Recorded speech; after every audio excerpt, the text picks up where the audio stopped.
पिछले लेक्चर में बच्चों मैंने आपको प्रेजेंट कंटिन्यूअस और पास्ट कंटिन्यूअस के बारे में पढ़ाया था। आज मैं आपको बता रहा हूँ कि फ्यूचर कंटिन्यूअस का एक्टिव से पैसिव वॉइस नहीं बनता है। और आज प्रेजेंट परफेक्ट टेंस का मैं आपको पैसिव वॉइस सिखाऊंगा। इसकी हेल्पिंग वर्ब होती हैं पैसिव वॉइस के लिए हैज बीन और हैड बीन। मैंने एक एक्टिव वॉइस का वाक्य लिखा है, I have finished my work.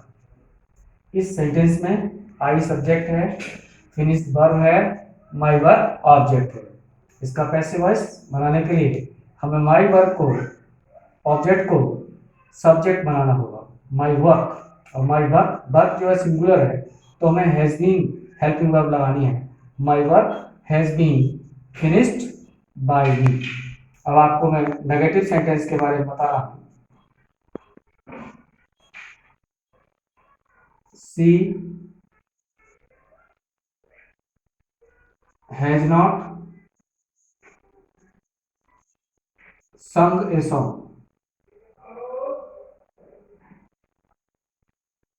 A song.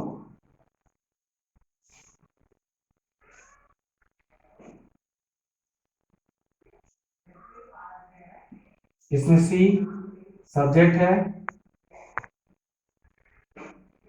संग वर्ब है और ए सॉन्ग ऑब्जेक्ट है। ये नेगेटिव सेंटेंस है। जब इसका पैसिव वॉइस बनाएंगे तो हैव के साथ हैज नॉट बीन और हैव नॉट बीन का यूज होता है नेगेटिव में।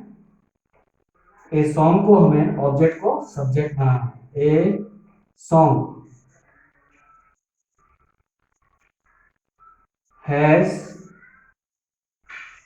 Not been. हमने हैज बीन इसलिए प्रयोग किया कि ए सॉन्ग जो है सिंगुलर है।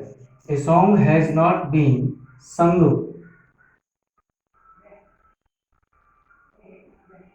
बाय सी का ऑब्जेक्ट हर।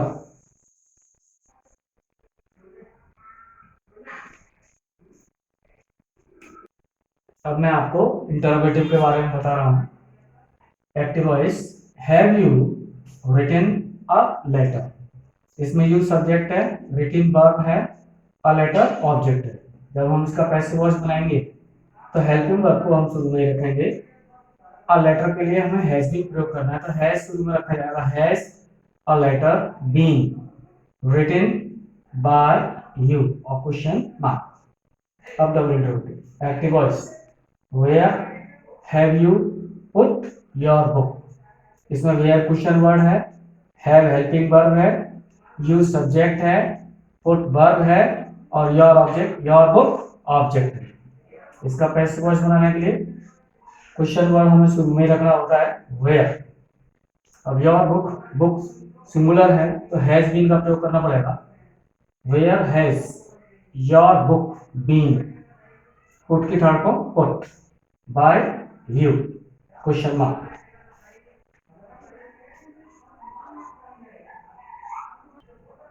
अब मैं आपको होम वाला सेंटेंस बताने जा रहा हूँ। Active voice, whom have you taught। आपने whom माने किसको पढ़ाया है। इसमें whom ऑब्जेक्ट है, you सब्जेक्ट है, taught वर्ब है। तो मैं टेबल समझाना चाहूंगा आपको। who, whom, whose। who इसमें सब्जेक्ट होता है, whom ऑब्जेक्ट होता है और whose पॉजेसिव केस होता है। जब whom हमारा ऑब्जेक्ट मौजूद है, इसको हमें सब्जेक्ट बनाना पड़ेगा, हु। तो हमें हु लाना पड़ेगा सबसे पहले, हु। फिर has been, third form taught by you. ऊपर वाले की हिंदी हुई आपने किसको पढ़ाया है, और पैसिव वॉइस की हिंदी हो जाएगी कौन पढ़ाया गया है आपके द्वारा। जैसे मैं बता रहा हूं, whom have you taught। आपने किसको पढ़ाया है, मैंने मोहन को पढ़ाया है। मोहन जो है पीछे आंसर बनाएंगे तो हु में एंटर कर गया है। ऐसे ही जब इसका सब्जेक्ट बनाएंगे तो हु बन जाएगा who has been taught by you. अब मैं आपको पास्ट परफेक्ट के बारे में बता रहा हूँ। इसकी हेल्पिंग वर्ब होती हैं हैड बीन। क्या होती है helping verb? Had been. Active voice, I had eaten the food. इस सेंटेंस में आई सब्जेक्ट है, ईटन वर्ब है और द फूड ऑब्जेक्ट है। इसका पैसिव वॉइस बनाने के लिए द फूड को हमें सब्जेक्ट बनाना है, द फूड। हैड बीन हमने हेल्पिंग वर्ब यूज की, eaten third form, by I का ऑब्जेक्ट मी। अब मैं डबल क्लॉज वाला बात बता रहा हूँ। She had cooked the food before I learn the lesson.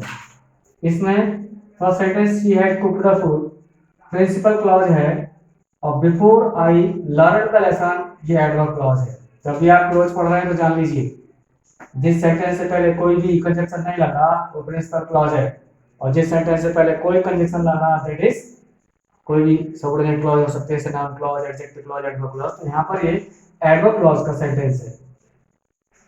अब इसमें क्या देखते हैं कि दोनों सेंटेंस में फर्स्ट सेंटेंस ये, सेकंड सेंटेंस ये, सब्जेक्ट वर्ब ऑब्जेक्ट करके देख लेते हैं।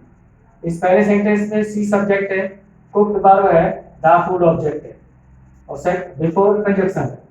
सेकंड सेंटेंस में आई सब्जेक्ट है, लर्न वर्ब है और द लेसन ऑब्जेक्ट है। तो और फिर इसका टेंस पहचानिए।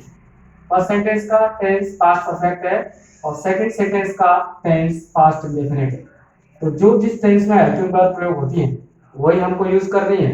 अगर किसी सेंटेंस में बाई चांस ऑब्जेक्ट ना दिया हो तो उतने भाग का उस सेंटेंस का पैसिव वॉइस नहीं बनेगा। इसमें तो दोनों में ऑब्जेक्ट दिया है तो दोनों का ही पैसिव वॉइस बनेगा। जैसे मैं बता रहा हूँ, फर्स्ट सेंटेंस में द फूड ऑब्जेक्ट है तो द फूड को सब्जेक्ट बनाना पड़ेगा, the food. Helping verb had been, the food had been cooked।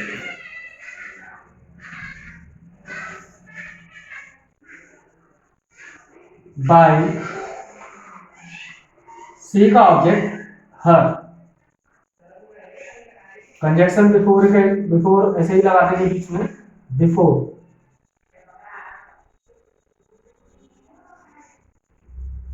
फिर हम सेकंड सेंटेंस पे आएंगे, इसमें ऑब्जेक्ट द लेसन है, फिर द लेसन को हम सब्जेक्ट बनाएंगे, बिफोर द लेसन। और इसके लिए हेल्पिंग वर्ब, क्योंकि sentence second sentence past indefinite में है तो इसके लिए वाज वर्ब हेल्पिंग वर्ब हम यूज कर सकते हैं। तो द लेसन सिंगुलर है तो इसके लिए हम हेल्पिंग वर्ब वाज का प्रयोग करेंगे, the lesson was learn.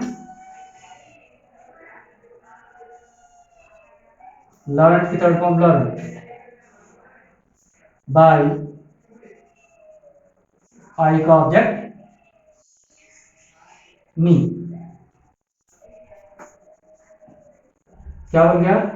The food had been cooked by her before the lesson was learned by I का ऑब्जेक्ट मी। अब मैं नेगेटिव बता रहा हूं, they had not played cricket before Mohan के।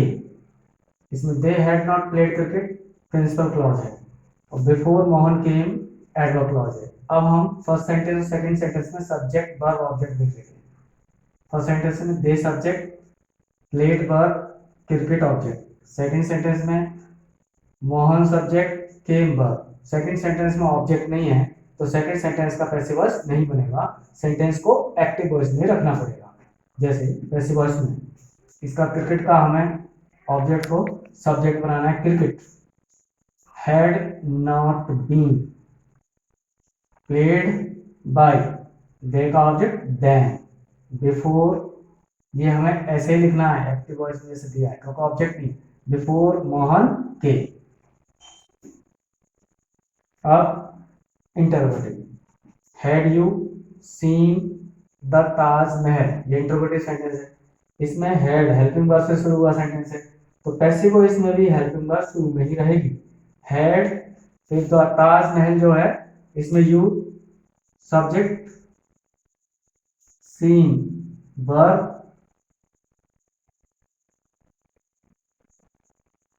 और ताजमहल, द ताजमहल पूरा ये object.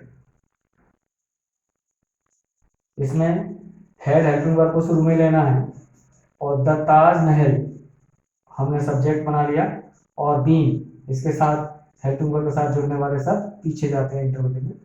Had the Taj Mahal been seen by you का ऑब्जेक्ट यू, क्वेश्चन मार्क।